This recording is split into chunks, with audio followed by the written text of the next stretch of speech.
How can I help you? Yes, my stepdaughter, 18-year-old stepdaughter, is beating my wife up. Oh, okay. And it's a house?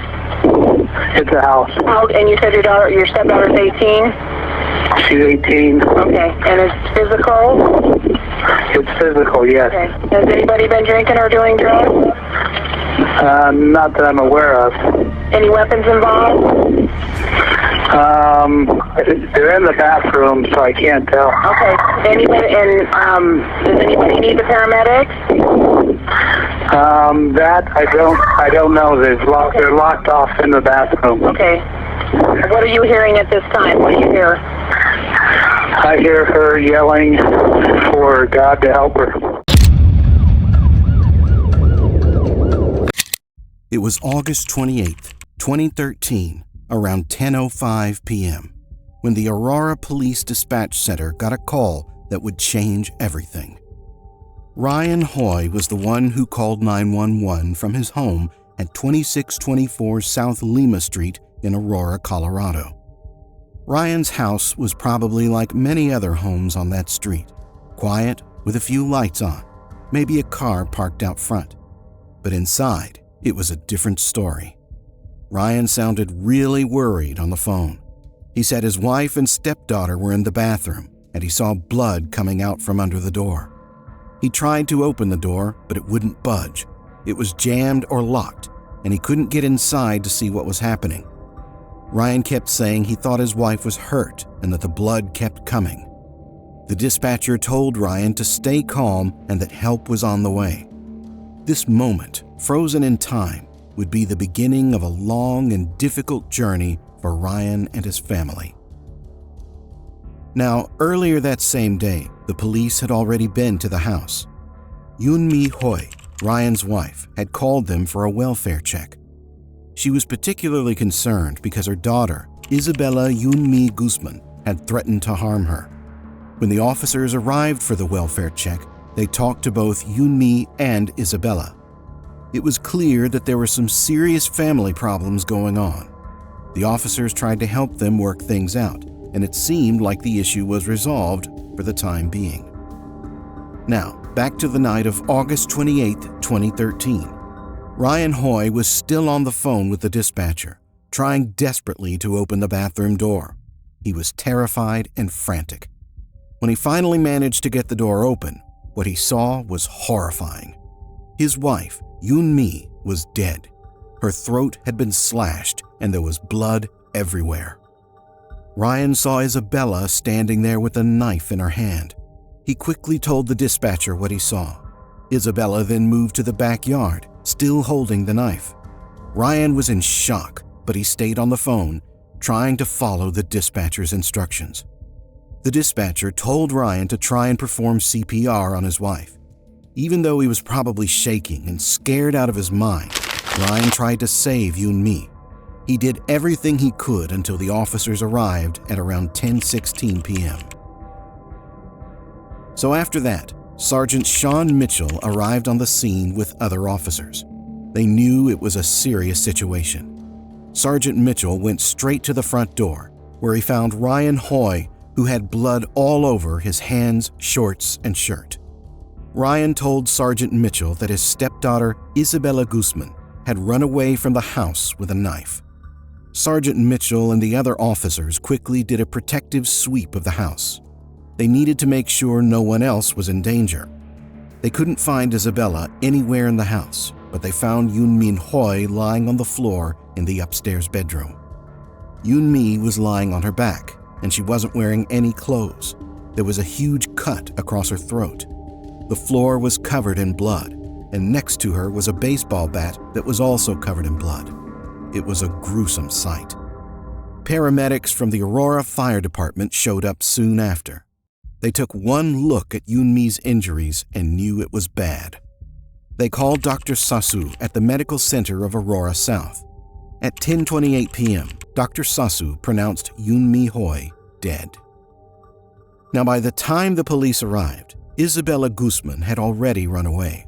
They realized they had to find her quickly because she was armed and dangerous. The officers informed the surrounding public about Isabella and started a manhunt. With breaking news in Aurora this morning, police are now looking for this woman. They're calling her a suspect in a deadly stabbing overnight. A woman was found dead in a home on South Lima Street. This is near Parker in Havana. Eric Lufer is live with the details on the investigation. Eric, what's taking place right now? Dale, when we first got here just after 10 o'clock last night, we talked with police. They said they were waiting on a search warrant before they could go inside. When I got here at 4 o'clock this morning, I did see a few officers coming in and out, so it looks like the investigation has started. I'm going to step out real quickly for you, show you what's happening here. This is the house in question. This White House here, you can see the yellow tape blocking off, and they've also got the road blocked off as well, and you can see several squad cars still in the road here. Let's give you another look at this suspect, Isabella Guzman, 18 years old. This is the woman police are looking for. They were searching for her everywhere last night. They even used the help of the Denver police chopper last night. They did a reverse 911 to homes within a 1.5 mile radius, searching for this woman. Here's what we know so far. The Aurora Police Department worked hard to find Isabella. They tried everything they could think of. They even tried to ping her cell phone to see where she might be. Unfortunately, it looked like Isabella had turned off her phone, so they couldn't track her that way. The officers then spread out and searched everywhere they could think of. They asked the community to stay alert and report any sightings of Isabella. It was a tense time for everyone, knowing she was out there somewhere. Now, why has that happened? Why was a daughter so compelled to kill her mother? To truly understand that, we have to take a look at their family. You see, Ryan Hoy lived at 2624 South Lima Street with his wife, Yunmin Hoy, and her daughter, Isabella Yunmi Guzman. Ryan and Yunmi had been married for about 13 years, and they had lived in that house for around 8 years. Now, Ryan wasn't Isabella's biological father. Her real father was Robert Guzman. Robert and Yunmi had divorced about 14 years ago. Even though Isabella lived with Ryan and Yunmi after the divorce, things weren't always smooth. When Isabella was about 7 years old, her behavior towards her mother became really tough to handle. That's when her mother, Yunmi, decided to send Isabella to live with her father, Robert. She hoped this would help ease the tension and give them both some space. But even with the distance, the problems between Isabella and her mother didn't go away. They still had a lot of conflicts and often argued. Living with her father, Isabella still visited her mother and Ryan. Each visit seemed to bring up old issues, and the fights continued. It was draining on everyone, especially Yunmi, who wanted to have a positive relationship with her daughter but struggled with Isabella's behavior. Ryan tried to be a supportive stepfather. He had been in Isabella's life for many years and wanted the best for her. He saw how much the fights affected Yunmi and wished there was a way to bring peace to their home. The house on South Lima Street, which should have been a place of comfort and love, often felt like a battleground. Ryan and Yunmi did their best to create a stable environment, but the underlying issues between mother and daughter made it difficult. As Isabella grew older, the conflicts didn't lessen. In fact, they sometimes got worse. The arguments became more intense, and the strain on Yunmi was clear. Ryan, caught in the middle, tried to mediate and support both his wife and stepdaughter, but it was a tough situation for him too.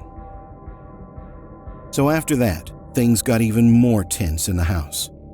In the days leading up to the incident, Isabella Guzman's behavior towards her mother, Yunmin Hoy, had become more threatening and disrespectful.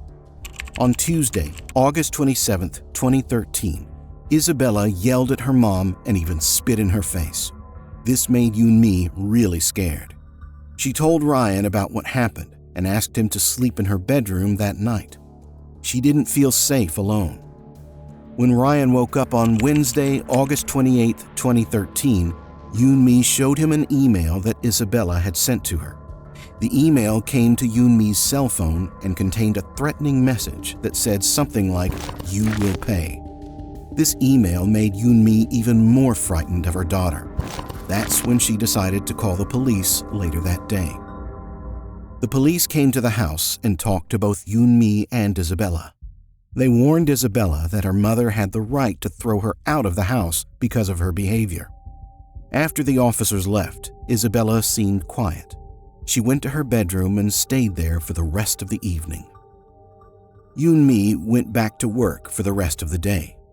She returned home at around 9:30 p.m. with a sack of McDonald's food for dinner. When she got home, she asked Ryan where Isabella was. Ryan didn't know. He had last seen Isabella around 8:30 p.m. In the kitchen, he then sat in the living room on the main level of the house and ate his dinner. The house was quiet, but there was a sense of unease in the air. Ryan and Yoon-mi were both on the edge because of Isabella's recent behavior. Yoon-mi's fear was growing, and Ryan felt the tension too.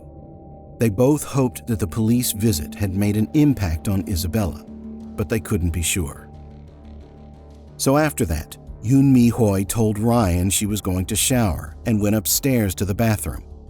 Ryan stayed downstairs, but he heard a thumping sound coming from upstairs. Yoon-mi called his name. Concerned, Ryan rushed upstairs and saw the bathroom door was slightly open, and he could hear the shower running. When Ryan tried to enter the bathroom, he saw Isabella with her back to the door, pushing against it to close it. Ryan thought Isabella was attacking Yoon-mi and tried to push the door open, but Isabella had locked it. Unable to get in, Ryan ran back downstairs to grab his cell phone and call the police. As he was heading back upstairs, Ryan heard Yoon-mi scream, and then the bathroom door opened. Isabella stood in the doorway, holding a knife in her right hand. She walked past Ryan without saying a word and headed downstairs. Ryan, still on the phone with the police dispatcher, rushed into the bathroom and saw Yoon-mi lying on the floor, covered in blood. The dispatcher told Ryan to try to open Yoon-mi's airway and perform CPR. But as Ryan looked at his wife, he realized she was already gone. Her eyes stared blankly. Despite knowing this, he started chest compressions, hoping against hope that he could save her. Ryan kept talking to the dispatcher, but the horror of the situation was overwhelming. Yoon-mi wasn't responding, and he knew deep down that she was dead. The sight of his wife's blood everywhere was too much to bear. Isabella, on the other hand, didn't say a word as she left the bathroom. She just stared straight ahead, not acknowledging Ryan at all. She wore a pink athletic bra and turquoise shorts. Her silence and the cold look in her eyes made the situation even more chilling. So, on August 29th, 2013, Detective Steve Connor got a search warrant for the house. Aurora Police crime scene investigators and detectives went back into the home to process the crime scene and remove Yoon-mi Hoi's body. They found Yoon-mi lying naked on the bathroom floor, covered in multiple cuts and stab wounds. Elizabeth Ortiz, an investigator from the Arapahoe County Coroner's Office, came to the scene to start her investigation into Yoon-mi's death. When we first got here just after 10 o'clock last night, we talked with police. They said they were waiting on a search warrant before they could go inside. When I got here at 4 o'clock this morning, I did see a few officers coming in and out, so it looks like the investigation has started. I'm going to step out real quickly for you, show you what's happening here. This is the house in question. This White House here, you can see the yellow tape blocking off, and they've also got the road blocked off as well, and you can see several squad cars still in the road here. After they finished their preliminary work at the house, they took Yoon-mi's body to the Arapahoe County Coroner's Office for an autopsy. When the autopsy results came in, everyone was shocked. Yoon-mi Hoi had been stabbed 31 times in the face and another 48 times in the neck. It was a brutal and vicious attack. Her death was ruled a homicide because of the many stab wounds. On the other hand, on the afternoon of August 29th, they found her in the 2800 block of South Parker Road. So just to give you a little bit more about the arrest, now cops say that when they got the call to go to the parking garage about a body, they went to the car, no one was inside. They bring out a K9, they start to do a search of the garage. Now cops believe that the teen girl saw this coming, saw the K9 doing a search, and actually tried to leave and escape and walk out of the garage, but officers were able to recognize her and take her into custody. she was still wearing the pink sports bra and turquoise shirts that were covered in her mother's blood. The officers arrested her and took her to the police headquarters. At headquarters, Detective Sobieski interviewed Isabella. During the interrogation, Isabella's behavior continued to puzzle the investigators. Do you guys believe she was involved in a last night where her mother brutally stabbed her mother 151 times. 151 times? In the course of that, 151 times. In the course of that, her hands got cut, just like you. Another coincidence, you say? Holy fucking shit. You're found in a parking garage with a knife that appears to be the murder weapon. You didn't find me with the knife. Don't another lie. Coincidence? You did not find me with the knife. Is that a coincidence again? When Detective Sobieski sat down with her, she denied everything. She insisted she had nothing to do with her mother's death. Isabella went even further, claiming she was someone else entirely. She told the detective that she hadn't killed her mother because she wasn't Yoon-mi Hoi's daughter. Now, what do you want me Call to do? 911. I'm not Isabella. We just want you to tell the truth. Do you understand how complicated you've made this? I am not Isabella. I know you guys know that. Okay. If you're not Samantha, then who are you? I am Samantha. I'm not Isabella. That's all that matters. I'm not a murderer. Yay, I can leave. Problem is each lie you tell, it's not a lie. You gotta tell another lie. And then you forget the lies you've already told, and pretty soon it becomes so confusing and so overwhelming that you don't know what you said. This strange declaration added another layer of confusion to the case. Isabella's denials and her assertion of a different identity were consistent with the delusions caused by serious mental illness. She seemed disconnected from reality and unable to acknowledge what had happened. Her statements during the interrogation highlighted the depth of her mental illness and further complicated the investigation. You left her to die, brutally, on a bathroom I did floor. not murder anyone. Please stop accusing me of this. Just tell me how that feels. Please fingerprint me. Please fingerprint me. Please fingerprint me. I will show you that I am not this freaky, horrible person. I want to meet my boyfriend. He's probably worried about me. You aren't going to meet anybody. I wish you could help us just make sense, that's all. When you prove that I am not her, I'll be able to go. The detectives tried to get through to her, asking questions and presenting evidence, but Isabella remained firm in her denials. She maintained that she was not involved in the crime and was not the person they thought she was. Although she denied everything, the police still held Isabella in the Aurora City Jail on charges of assault and murder. After that, the case moved to the courtroom. Isabella Guzman faced arraignment at the Arapahoe County Court. She was charged with 1 count of first-degree murder and 2 counts of violent crimes. However, the case had to be postponed until the afternoon because Isabella refused to come out of her cell. When she finally appeared, Isabella pleaded not guilty. Her defense argued that she didn't know what she was doing because she had schizophrenia. Doctors testified in court in 2014, explaining that Isabella had been dealing with severe delusions for years due to her mental illness. The testimony revealed that Isabella didn't recognize Yoon-mi Hoi as her mother. She believed she was protecting the world from a perceived threat. This delusion convinced her that her actions were necessary to prevent harm. When Isabella Guzman appeared in court, her behavior was strange and unsettling. She acted in ways that made people question her state of mind even more. During the proceedings, she often smiled and looked teasingly towards the camera. This odd behavior caught everyone's attention and added to the sense of unease surrounding the case. Reporters and spectators in the courtroom were taken aback by her demeanor. It wasn't what anyone expected from someone on trial for such a serious crime. Her behavior seemed to confirm the doctor's testimonies about her schizophrenia and the delusions she had been living with for years.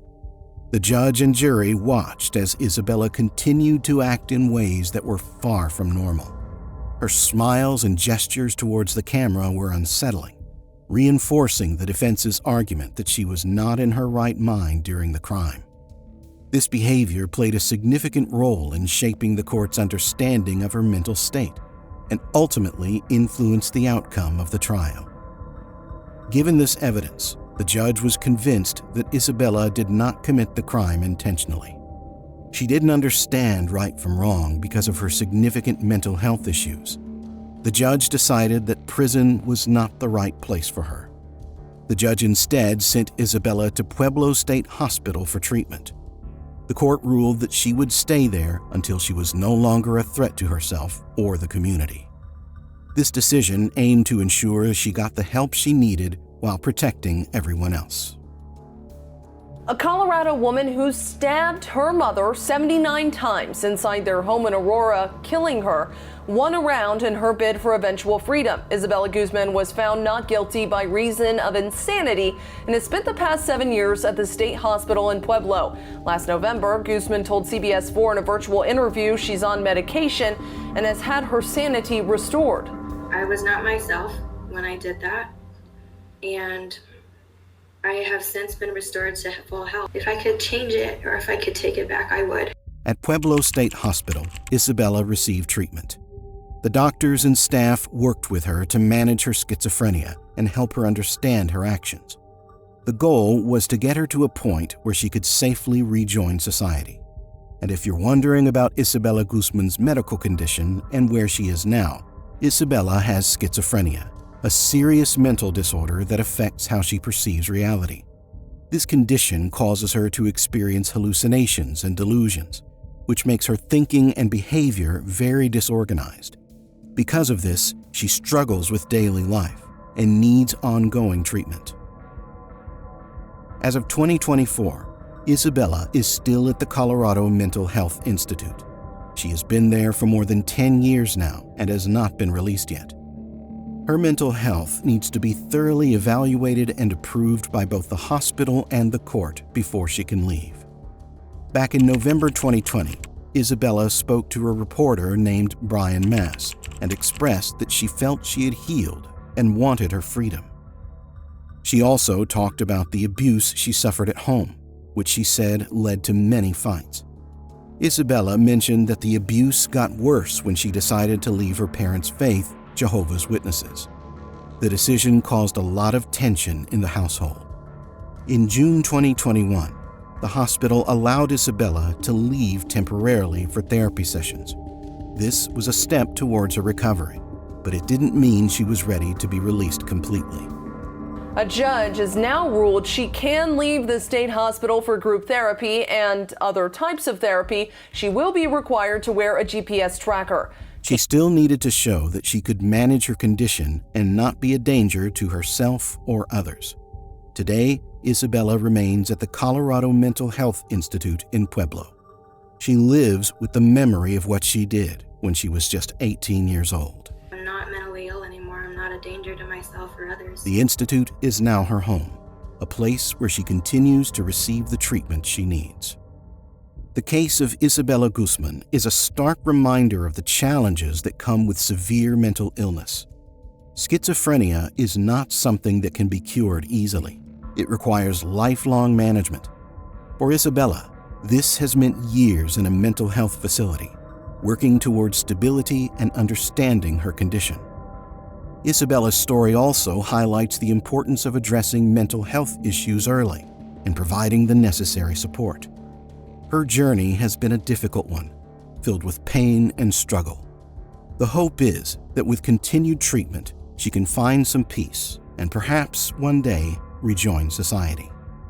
In her time at the Institute, Isabella has had to reflect on her actions and the events that led to her confinement.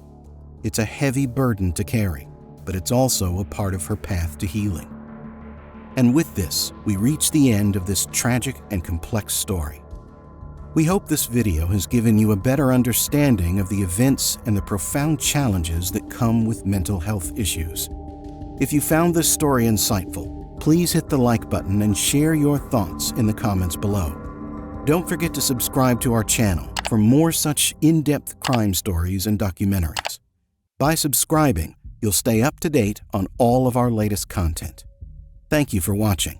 And remember to hit the bell icon to get notifications for our next video. See you next time.